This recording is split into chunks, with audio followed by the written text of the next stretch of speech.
Salut à toi, bienvenue dans cette nouvelle vidéo sur Mortgage Finance. Aujourd'hui, je vais te montrer, comme promis, mon mineur qui est en train de travailler au quotidien sur la chaîne de Alephium. C'est parti.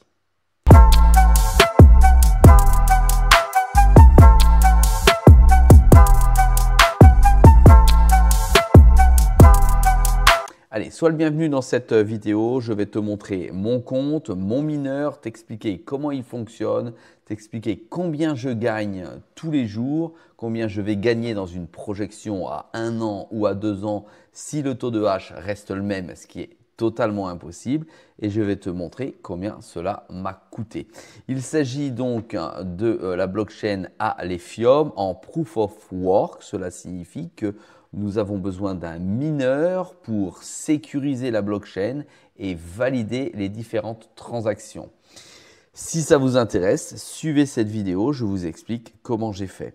Alors déjà, je me suis rendu sur le site d'Alephium, comme tu peux voir à l'écran.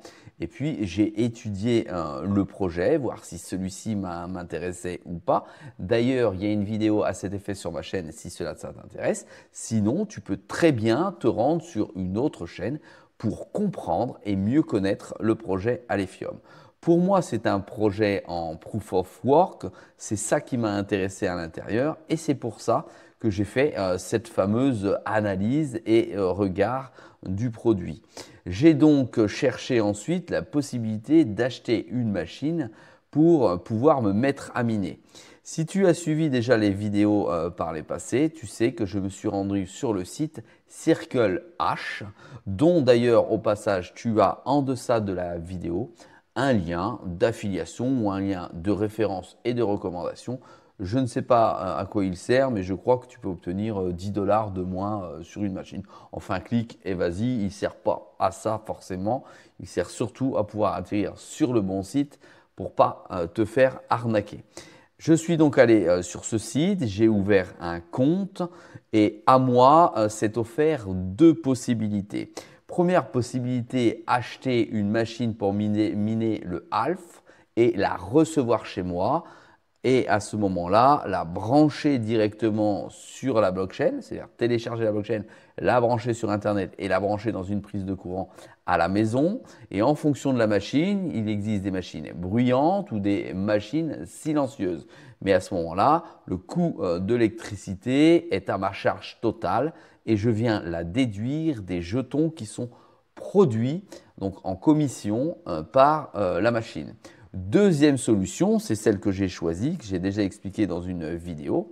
La deuxième solution, c'est d'acheter une machine et la faire héberger chez un des partenaires de Circle H. Ce que j'ai fait pour une simple et bonne raison, c'est le coût de l'électricité où j'ai fait héberger ma machine chez Circle H est beaucoup plus faible que le coût de l'électricité en France, comme tu peux t'en douter, parce qu'aujourd'hui, à titre particulier, on a en moyenne un 0,25 centimes le kilo, ce qui est énorme, énorme, énorme, énorme.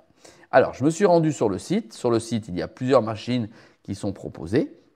Des machines plus ou moins performantes, des machines plus ou moins bruyantes. Quand tu vois des grosses machines comme ça avec des gros ventilos, tu peux te dire que ça casse la tête. Quand tu vois des machines comme ça qui sont que au microprocesseur, tu peux te dire que ça chauffe peut-être un petit peu plus, il faut peut-être mettre un petit ventilo dessus et encore, ça n'est pas certain, et que ça fait absolument pas de bruit et ça devient raisonnable. Donc tu as deux types de machines, les machines qui vont dans des fermes et des grosses fermes sont plutôt des anciennes machines et tu as donc de la marque Antminer comme tu peux voir ici et tu peux avoir les machines de la marque Ice River. Ce sont ces machines que j'ai choisies, enfin en tout cas cette machine que j'ai choisie car je pouvais soit l'avoir chez moi, soit l'avoir à distance et je l'ai choisi comme à distance. Quand tu viens dessus, tu as, en fonction du prix de la machine, tu vois, c'est pas donné 38 000 $, 35 000 $, 13 000 $, 4 700 $. Tu as un rendement qui t'est donné à titre indicatif sans déduire l'électricité en fonction du taux de H. Tu vois ici 16,6 TA ou TH on dit, d'accord, 15 TH, etc. Plus il y a de puissance, plus la machine mine, plus elle te rapporte. Mais attention, plus elle consomme.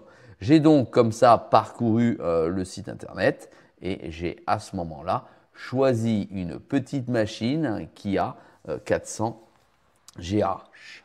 Voilà, alors je ne sais plus où elle est. Voilà une petite machine qui rapporte que très peu. Enfin, je vais te la montrer, ça va être beaucoup plus simple. Et j'ai donc fait le choix d'acheter la machine. Alors, on va aller sur une machine quand même. Tu vois, je clique sur celle-ci. Ah non, mais ce n'est pas du Alf. On va prendre celle-ci, par exemple. Tu vois, sur celle-ci, ici sur le site, j'ai toutes les informations. Je peux avoir propriété du produit, c'est-à-dire les watts utilisés pour mesurer ton coût au kilowatt, l'estimation que la machine va te rapporter à un instant T en fonction de sa puissance, et puis le type d'algorithme qu'elle utilise et le type de crypto que celle-ci est en train de miner. J'ai donc acheté une machine, je clique sur mon tableau de bord présentement, on va laisser recharger, voilà. J'ai donc fait le choix d'acheter une machine qui s'est mise à miner il y a quelques jours. J'ai donc à cet effet un tableau de bord qui me permet de suivre à distance cette machine. Tu as le même tableau de bord si tu choisis ta machine chez toi, tu te connectes et ça permet d'avoir une connexion directe à la pool de liquidité. La pool, c'est ce qui va te permettre de connecter ton mineur à la blockchain et de pouvoir obtenir en retour tes jetons en fonction finalement de la solution de calcul que tu vas apporter avec le microprocesseur. Moralité, il te faut une bonne pool pour pouvoir obtenir un retour. Et c'est le côté technique le plus compliqué. C'est pour ça que j'ai choisi de prendre Circle H. Ils prennent un pourcentage, oui, mais j'assume totalement ce cas présent. À ce jour, tu vois, j'ai déjà miné pour 10,81 $. La puissance de la machine est à 0,39. C'était une 400 GH, donc 0,39, 0,400. Voilà. J'ai un seul mineur en ligne. Ça me rapporte, ou ça m'a rapporté ces derniers 24 heures, 2,75 $. Pour ce mois-ci, j'en suis à 10,81 $. Tu vois l'estimation du solde impayé parce que je vais t'expliquer pour le coût de l'électricité. Tu vois la puissance de la machine et tu vois ici sur ce petit compteur qu'elle mine et qu'elle mine encore jour après jour, jour et nuit, 24 heures sur 24 et que son rendement actuel pour la machine est de 105%. Ici, tu retrouves une petite estimation de la valeur en dollars par rapport à la valeur du jeton, le ALF, et tu as une estimation à un jour, une semaine, un mois, 6 mois, un an. On peut dire que dans un an, 885 $ ne suffiront pas à rembourser la machine qui m'a coûté 1033 $. Attention, n'oublie pas qu'il y a un coût d'électricité. Si je vais plus bas, attends, on va enlever ça. Si je vais plus bas, tu peux voir que la machine mine déjà depuis le 17 septembre 2024 et que je suis payé chaque jour de la valeur de 2,84, 2,81, 2,70, 2,45. Pourquoi ce n'est pas la même valeur et que c'est la même puissance? Parce qu'il y a une fluctuation de la difficulté du minage. Si je vais dans Travailleurs ici, pour te faire comprendre le tableau de bord, j'ai une machine, d'accord, celle qui a été nommée portefeuille My Wallet Finance ici, avec le type de machine, le type d'algo, la valeur que ça me rapporte et le coût énergétique.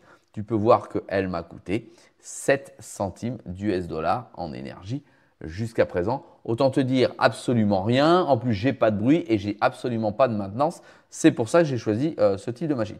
Si tu connectes plusieurs machines à distance ou de chez toi, tu peux quand même utiliser ce tableau de bord. Tu auras différents noms de machines, tu auras différents revenus et tu pourras miner sur différents types d'algorithmes. Je vais donc ensuite dans Portefeuille. Le portefeuille, c'est ce que je vais pouvoir garder et retourner dans mon propre wallet. Je peux virer sur mon wallet personnel du BTC, de l'Affilium bientôt puisque là, l'adresse est grisée, donc je ne peux pas avoir accès parce que ça vient de commencer, du Kaspa ou de l'USDT. Ça veut dire que je vais avoir accès au moins à ces 3 cryptos pour commencer. Ça m'a miné 6,61 ALF. Il suffit que je clique ici sur échanger la devise. Tu vois, j'ai ma devise qui vient ici. J'ai ma monnaie de base, donc le ALF, et je peux échanger, donc swapper cette crypto-monnaie avec du Bitcoin, du CAS, si je le souhaite, tout simplement en faisant ça. J'ai fait le choix que l'exploitation minière se fasse par, alors c'est un grand mot, tout le monde utilise, c'est à la mode, par IA, donc intelligence artificielle, et qu'il change de pool en fonction de la chose la plus intéressante. Ça me semble être folklorique dans l'immédiat, il switchera automatiquement. Et j'ai validé l'auto-énergie, ça veut dire que je ne donne pas d'argent à Circle H. Ils vont venir prendre sur mes bénéfices que tu vois ici pour payer la somme de l'énergie que j'utilise. Aujourd'hui, je suis en dette, oulala, de 75 centimes de dollars. Ils vont venir prendre automatiquement dans les alphes pour pouvoir les utiliser. Mon choix ensuite, c'est soit de transformer en Bitcoin, soit en Kaspa, soit en USDT pour en faire mon affaire sur un portefeuille comme j'ai sur mon téléphone par exemple avec la carte Tangem, pour mettre sur un Trust Wallet, pour mettre sur une clé Ledger, pour mettre quelque part en sécurité. Voilà, j'espère que cette vidéo t'a plu. Si ça t'intéresse et que tu as des questions à me poser sur le fonctionnement, si je peux te répondre avec les simples informations que j'ai, c'est avec grand plaisir que je le fais. Je t'invite à t'inscrire sur ma chaîne, un petit pouce bleu, commentaire si ce type de vidéo te plaît. Je te dis à très vite dans une prochaine vidéo.